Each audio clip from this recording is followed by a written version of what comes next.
Иран Израилийн хоорондох гал зогсоох хэлэлцээр зарлагдсанаас хойш 48 цагийн дараа хэрэгжиж эхэллээ. НАТОгийн дээд хэмжээний уулзалт Гаг хотноо эхэлж байна. Их Британи Орос Японы улсын зарцаасан хөрөнгийг Украинд үзүүлэх тусламжид ашиглаж байна. Их Британи Америк нэгдсэн улсаас сүмийн зэвсэг тээвэрлэх чадалтай F-35A сөнөгч онгоц худалдан авчээ.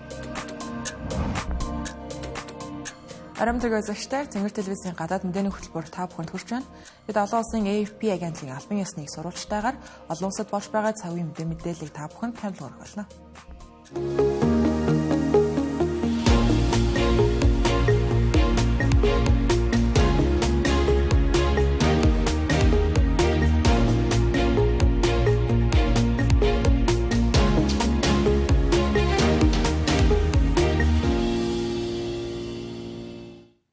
Иран Израилийн хоорондох Америк нэгдсэн улсын ерөнхийлөгч Дональд Трампын зарласан гал зогсоох хэлэлцээр 48 цагийн дараа сайн нэгэн хэрэгжиж эхэлсэн байна. Та хэлэлцээр зарлагдсанаас хойш хэд хэдэн удаа нурхаа төгсөн. Та тухайлбал хэлэлцээр байгуулагдсан болохыг хамгийн сүүл Израилаас баталсны дараа 2 цагийн дараа Ираныг гал нээсэн гэж буруутхан Иранч мөн адил Израилийн товтлогоог зогсохгүй байгааг шүүмжилж байсан юм а. Зарим өнөөдөр Дональд Трамп НАТО дахь дээд хэмжээний уулзалтыг зорихынхоо өмнөхөн Израиль Ираныг нээлттэйгээр шүүмжилж аль алинд нь хэлэлцээрийг даахыг хатуу анхааруулсан. Одоо нөхцөл байдал намжсан аль аль талаас гал нээсэн гэх мэдээлэл байхгүй. Тэгвэл өшигний ард юу болсон тухайд товч мэдээлэх юм бол өнгөрсөн 1 гаригийн Америк нэгдсэн улсын Иранд хийсэн цохилтын дараахан Дональд Трамп тусалгуудаа Биньямин Нетаньяхутай яриулсан юм. Дональд Трамп Америк нэгдсэн улс цаашид товтлогоо хийхгүй гэж мэдэгдээд дайныг зогсоож дипломат яриа хэлэлцээ эхлүүлэхийг уриалсан гэлээ. Биньямин Нетаньяху Дональд Трампын саналыг шууд дэмжээгүй ч гэлээ Америк нэгдсэн улсын зүгээс цаашид оролцохыг хүсэхгүй байгааг ойлгож хүлээн авсан гэж байна. Үүний зэрэгцээ Дональд Трампын тусгай төлөөлөгч Стив Витков Ираны гадаад хэргийн сайдтай шууд ярилцаж гэрээний саналыг тавьсан юм байна. Катарын ерөнхий сайдын зүгээс хэлэхдээ Иран Америк нэгдсэн улсын цэргийн бааз руу хязгаарлагдмал зохилт өгсөний дараа гэрээний хэлэлцээ урагшилсан гэдгийг хэлж байна. Катар улс ч гэсэн өөрсдөө энэхүү гэрээний зууршлалт чухал үүрэг гүйцэтгсэн. Эхлээд Катарын эмир болон Дональд Трамп нар уцаар ярилцаж Ирантай холбоо барихыг хүссэн байна. Үүний дараа Дональд Трамп дахин Биньямин Нетаньяхутай ярилцаж товтлогоогоо зогсоохыг шаардсан байна. Израилийн засгийн газар дотроо санал зөрөлдөөнтэй байсан ч гэлээ Биньямин Нетаньяху эцэст нь гэрээг сайд урдсанчлан Дональд Трампын мэдгдлээс хойш 8 цаг орчмын дараа хүлээн зөвшөөрсөн байна. Одоо Дональд Трампын сайд цагаараа турх хугацааны эвлэрлээс цааш илүү өргөн цар хүрээтэй энхийн гэрээ байгуулах зорилготой байгаа юм байна. Дарин Иран Израилийн тухайд яг одоо хоёр тал хоёулаа ялалт зарлаж байна.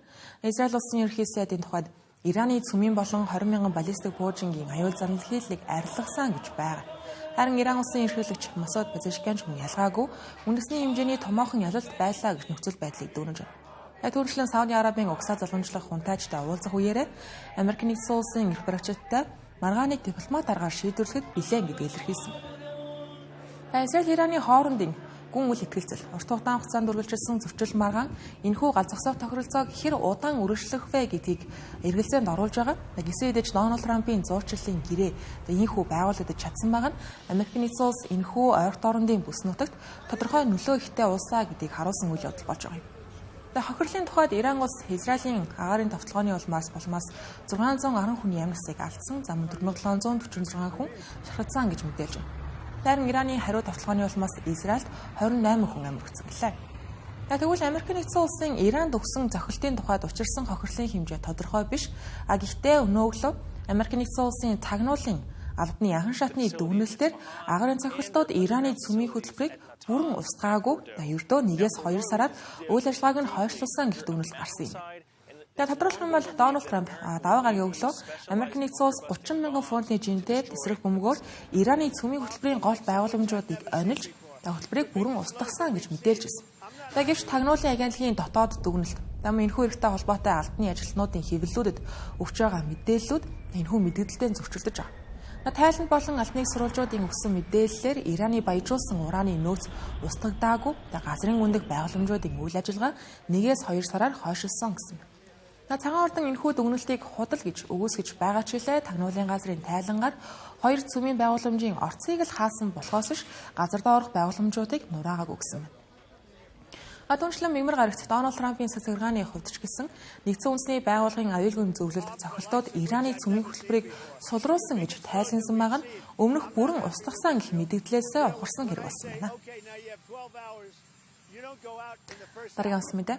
НАТОгийн 32 гишүүн орны удирдагчид Нидерланд улсын Гаг хотноо ирж байна. Европ ТV-ийн ирээдүйн их тайвныг баталгаажуулах зорилготой дэд хэмжээний уулзалтыг эхлүүлж байгаа юм а. Энэ удаагийн онцлог зочдын нэг яхаарахгүй Америк нэгдсэн улсын ерөнхийлөгч Дональд Трамп мөн тэрээр 2019 оноос хойш анх удаа энэхүү дэд хэмжээний уулзалтанд оролцож байгаа нь энэ. Тэрээр бүрэн эрхийнхээ хугацааг эхэлсэн цагаас хойш Америк нэгдсэн улс НАТОгоос зайгаа барьж хөрөнгө оруулалтын хэмжээг багасгахаа ил тод нээлттэй хийсээр ирсэн байсан НАТОд хүнхэн сорилт болсон байна. Уулзалтаар гишүүн орнууд дотоодын нийт бүтээгдэхүүнийхээ 5%-ийг батлан хамгаалах болон холбогдох дэд бүтцийн салбаруудад зарцуулах талаар тохирохоор төлөвлөсөн байна. Ямар НАТОгийн уулзалтын үеэр Украины тусламжийн асуудал нь яригдах нь мэдээж тэгвэл уулзалт эхлэхийн өмнөхөн Орос улбаны улсын хийсэн пуужингийн цохилтоор Украины Днипр хотод 17 хүн амиалж 160 хүн шархагдсан байна. Цэцэрлэг, сургууль, зорчигч тээврийн галт тэргүүд сүйдсэн. Зүүн хойд нутгийн Сүми хотод хийсэн пуужингийн тоглоонд 3 хүн нас барсан дотор бага насны хүүхэд байсан байна. Украин улсын ерөнхийлөгч Володимир Зеленский Гаг хотноо ирсэн. Тэрээр энэ үеэр Дональд Трамптай уулзах төлөвлөгөөтэй байгаа юм байна. Эдгээр хоёр удирдагчид өнгөрсөн 2 дугаар сард Вашингтонд BBT-г тун хүндхэн маргаантай уулзалтыг хийсэн. Үүнийхээ дараа 4 дугаар сард Ватиканд болсон Пап Францисийн оршуулгын үеэр мөн уулзсан. Энэ нь тухайн үедээ Вашингтоны уулзалттай харьцуулахад харьцангуй эерэг намдуу уулзалт болсон байна. Тэгвэл НАТОгийн шинэ зардлын төлөвлөгөөний тухайд дэлгэрэнгүй харах юм бол дотоодын нийт бүтээгдэхүүнийхээ 5%-ийг батлан хамгаалах салбартаа зарцуулна гэгдэж байгаагийн 3.5% нь цэргийн шууд зардал, 1.5% нь кибер аюулгүй байдал, дэд бүтэц зэрэгтэй холбоотой батлан хамгаалалттай холбоотой зарлуудад зориулагдана гэсэн. Гэхдээ одоогоор 32 гишүүн орны 27 нь 3%-аас бага зарцуулалттай байгаа. Мөн 8 орн 2%-аас ч хүрэхгүй байна. Тэгвэл НАТОгийн шинэ төлөвлөгөөг манлайлж ажиллахаа амлаад байгаа Герман улсын засгийн газар 2025 онд батлан хамгаалах салбартаа 62.4 тэрбум евро, 2029 он гэхэд 152.8 тэрбум еврог зарцуулахаар амласан байна. Энэ тус улсын зорилт 3.5%-ийн төлөвлөгөөнд хүрэх төсөв байна. Энэхүү төсвийг гадаад дүр болон тусгай сангаас санхүүжүүлнэ гэсэн байна. Герман улсын шинэхэн канцлер Фридрих Мерц энэ бол Америк нэгдсэн улсад тал зассан таалагдах гэж хийж байгаа зүйл биш, харин Орос улбаны улсын зүгээс Европ, Атлантын бүс нутгийн аюулгүй байдал эрхчлөөнд шууд занал хийж байгаа учраас гаргасан шийдвэрээ гэж тайлбарлаж байгаа. НАТОгийн шинэ төлөвлөгөөнд хагалт үүсгэж магадгүй нэг улс байгаа нь Испани улс. Испани улсын ерөнхий сайд Педро Санчес НАТОгийн 5%-ийн зорилтоос чөлөөлөгдөх тохиролцоог хийсэн гэж мэдээлж байсан боловч НАТОгийн ерөнхий нарийн бичгийн дарга Марко Рүте Испани ядаж 3.5%-д хүрэх ёстой гэж бол Испани улсын ерөнхий сайдын мэдээллийг нийцаасан байна. Испани улс нь одоогоор 1.3%-ийг л батлан хамгаалах салбартаа зарцуулж байгаа. Үүнийг 2 дахин нэмэх шаардлагатай гэсэн. Дашин дуртахад Испани улсаас гадна Бельги, Словакч мөн ялгаагүй адил хөнгөлөлт авах сонирхлоо илэрхийлж байгаа нь НАТОгийн эв нэгдлийг алдагдуулах эрсдэлтэй гэж улс төр шинжээчид дүгнэж байна.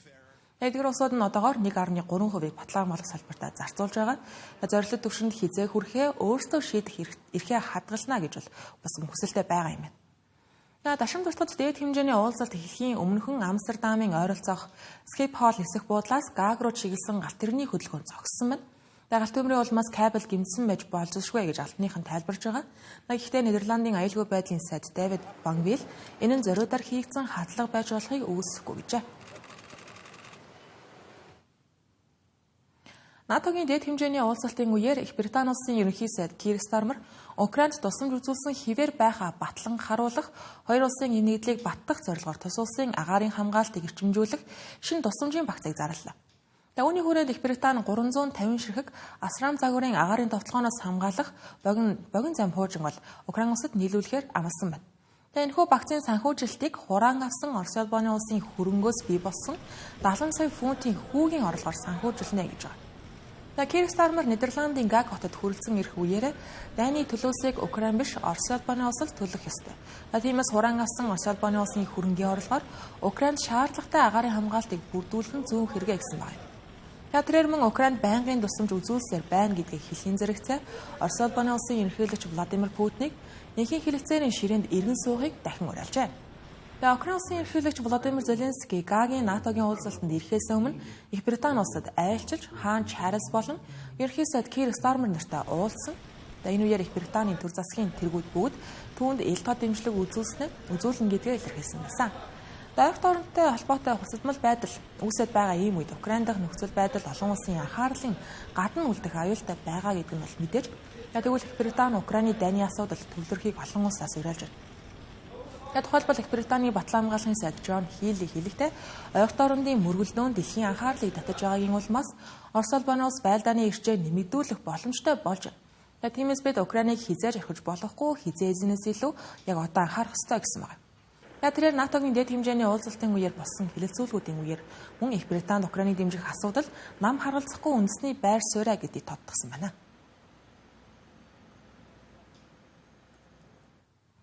НАТОгийн уулзалт болж байгаатай холбогдуулан энэхүү НАТОг бүлгийг тойрсон мэдээлэлүүд тасрахгүй байна. Тэгвэл Их Британи улс Америк нэгдсэн улсаас цөмийн зэвсэг тээвэрлэх чадaltaй 12 ширхэг F-35A сүнөөгч онгоц худалдаж авна гэдгийг зарлалаа. Ерөнхий сайд Кир Стармер энэхүү шийдвэрээ НАТОгийн дэд хэмжээний уулзалтын үеэр зарлах юм байна. Энэ үеэр эвслийн гишүүн орнуудыг Украины аюулгүй байдлын өмнө илүү их үүрэг хариуцлага хүлээхийг уриалсан гэлээ. Энэхүү сүнөөгч онгоцны худалдан авалт нь Америк нэгдсэн улсын ерөнхийлөгч Дональд Трампын зүгээс НАТОгийн гишүүн орнууд батлан хамгааллын салбартаа хангалттай хэмжээний зардал хөрөнгө оруулалтыг хийхгүй байна гэж удаан хугацаанд шүүмжилсний үр дүнд гарч байгаа зүйлсүүдийн шийдвэрүүдийн нэгэ гэдэг байна. F-35 нь Америк нэгдсэн улсын алдарт зэвсгийн үйлдвэр болох Lockheed Martin компани үйлдвэрлэсэн 5 дугаар үеийн хамгийн сүүлийн үеийн сүнөөгч онгоцуудын нэг. Мөн дэлхийн хамгийн дэвшилтэт технологи бүхий хамгийн өндөр өртөгтэй байлдааны онгоцны тоонд ордог юм байна. Цөмийн зэвсэг зөөвөрлөх чадвартай онгоц худалдан авч байгаа энэхүү шийдвэр нь Их Британийн цөмийн хүчнийг эрс бэхжүүлж байгаа том алхам. Энэхүү алхмын үр дүнд Их Британийн одоогийн тэнгисийн хүчнээс гадна НАТОгийн давхар чадвартай онгоцны цөмийн даалгаварт оролцох боломжтой болох юм. Давхар чадвартай онгоц гэдэг нь ердийн болон цөмийн зэвсгээр хоёулангаар нь байлгах чадвартай байхыг хэлдэг юм байна. Тэгвэл эдийн засгийн нөлөөний тухайд Их Британийн засгийн газрын зүгээс өгсөн мэдээлэлээр энэхүү F-35 сүнөөгч онгоцыг худалдан авахтай холбоотой хөтөлбөр нь тус улсад 20 мянган ажлын байрыг шинээр бий болгоно гэлээ. Дараагийн мэдээ. Япон улс нутаг дэвсгэр дээр анх удаа пуужингийн туршилтыг хийсэн байна. Энэ нь Япон улс цэргийн хүчээ эрчтэй бэхжүүлж байгааг харуулсан хэрэгэ гэж улс төрийн шинжээчид дүгнэж байгаа юм. Учир нь өмнө нь Япон улс газар нутгийн хязгаарлалт болон аюулгүй байдлын үүднээс пуужингийн туршилтуудыг Америк, Австрали зэрэг холбоотон орнуудынхаа сургалтын талбайд хийдэг байсан юм а. Туршилтын тухайд тодруулах юм бол хойд Хоккайдо арал дээрх Шизунай пуужингийн сургалтын талбайд Type 98 богино зайн усан онгоц онилгох зориулалттай газар усны ангиллын пуужинг туршсан байна. Японы өөрийгөө хамгаалах хүчний 1-р артиллерийн бригад энэхүү туршилтыг хариуцсан хийсэн. Ингэхдээ сургалтын пуужинг харвахдаа арлын өмнөд дэргээс 40 км-ийн зайд хөнгүү завийг бай болгосон байна. Албаныхан туршилтыг амжилттай болсон эх нэм гараг хүртэл дахин нэг удаагийн туршилт хийхээр төлөвлөж байгаа гэсэн байна. Пуужингийн туршилт явагдсан армийн баазын гадна эсэргүүцлийн жагсаал өрнөсөн байгаа. Жагсагчид энэхүү ийм төрлийн туршилтууд нь зүүн Азид хурцдмал байдлыг үүсгэж Японыг цаашдаа мөргөлдөөнд татан оролцуулах эрсдэлтэй байж болно гэдгийг анхааруулсан байна. Тэгвэл Япон улсын их баригчдын зүгээс энэхүү туршилтыг Япон улс тэсд хүчний хувьд илүү бие даасан болох, өөртөө зохилт өгөх чадвартай болох зорилтынхаа хүрээнд хийж байгаа анхны доод пуужингийн туршилт гэж байгаа. Дэлхийн 2 дугаар дайны дараах үндсэн хуулиараа Япон улс нь цэргийн хүчийг зөвхөн өөрийгөө хамгаалах зорилгоор ашигладаг болсон. Гэвч 2022 онд тэд энэхүү бодлогоос бага зэрэг ухарч 5 жилийн үндэсний аюулгүй байдлын стратегийг баталсан байдаг. Энэхүү баримт бичиг Тэгтэд улсыг аюулгүй байдлын хувьд учирч байгаа хамгийн том стратегийн сорилтуудын нэгэ гэж тодорхойлж Америк нэгдсэн улстай харилцаагаа илүү ойртуулахыг зорьсон гэждэг. Одоогийн байдлаар Япон улс нь Америк нэгдсэн улсаас худалдан авсан Tomahawk загварын алсын зайн далгачид пуужинг энэ оны сүүлээс байршуулах ажлыг эхлүүлэх юм байна. Мөн Type 12 газар ус ангиллын пуужинг хөгжүүлж байгаа. Энэ нь 1000 км хүрэх чадaltaй. Өмнөх Type 88-аас 10 дахин хол зайн тусах боломжтой. Одоогийн Type 88 нь Mitsubishi Heavy Industries компани бүтээсэн пуужинг 100 км хүртэлх тусгалттай ачааны машин дээр суйрлуулсан загвар юм байна. Мөн Япон улс нь баруун номхон далайд байрлах хамгийн зүүн захын Минами Торишима хэмээх хөнгөө арал дээр пуужингийн туршилтын талбайг байгуулахаар бэлтгэж байна. Хөтөлбөр үргэлжилж байгаа энэ хэсэгт бид зарим мэдээллийг товчоор хүргэх болно. Тайваны ерөнхийлөгч Ла Чинтэ Тайван бол улс гэж мэдэгдэн Хятад Тайваныг өмчлөн түүхэн болон хууль ёсны эрх байхгүй гэжээ.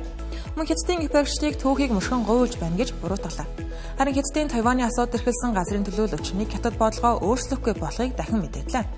Тэрээр ерөнхийлөгч Ла Чинтэн тусгаар тохиолдлын тухай мэдээлэлд хатуу хариу арга хэмжээ авна гэж анхааруулсан байна.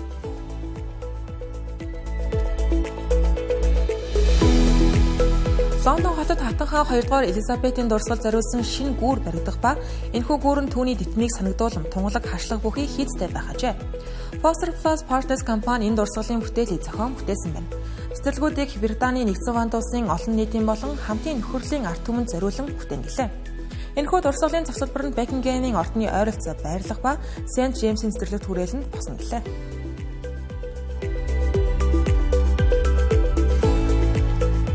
Бүгд найрамдах Солонгос улсын Төв банкны удирдах зөвлөлийн гишүүн Ким Жонг Хва өрхийн өр нэмэгдэж байгаа нь санхүүгийн доктортой байдалд эрсдэл учруулж байгааг анхаарууллаа. Үүнээс сэргийлэхийн тулд Төв банк эдийн засгийн өсөлтийг дэмжих зорилгоор мөнгөний бодлогыг зөөлрүүлэхийн зэрэгцээ засгийн газартаа уялдуулан ажиллах хэрэгтэй гэж үзэж байна.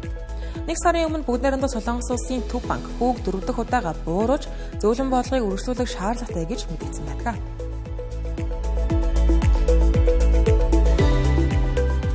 Сүүлийн жилүүдэд Хятад улс шар тэнгис рүү хуучин газрын тосны өрөмлийн давцсан болон ам байгууламжууд байрлуулж үүнийгээ загас үржүүлэх зориулттай гэж тайлбарлах болжээ. Харин бүгд найрамдах Солонгос улсын зүгээс эдгээр байгууламжийг цэргийн зорилгоор ашиглаж байж болцсошгүй гэж сэжиглэж байна. Бүгд найрамдах Солонгос улсын үндэсний ассамбле Вашингтон дахь стратеги олон улсын судалгааны төвийн тайланг нотлох баримт болгож далайн болон загасны аж ахуйн байнгын хороогоороо дамжуулан энэхүү асуудалд албан ёсоор эсэргүүцэл илэрхийлсэн байна. Тэнгэр телевизийн гадаад мэдээний хөтөлбөр та бүхэнд хүрэлээ. Анхаарлаа хандуулсан явдал баярлалаа.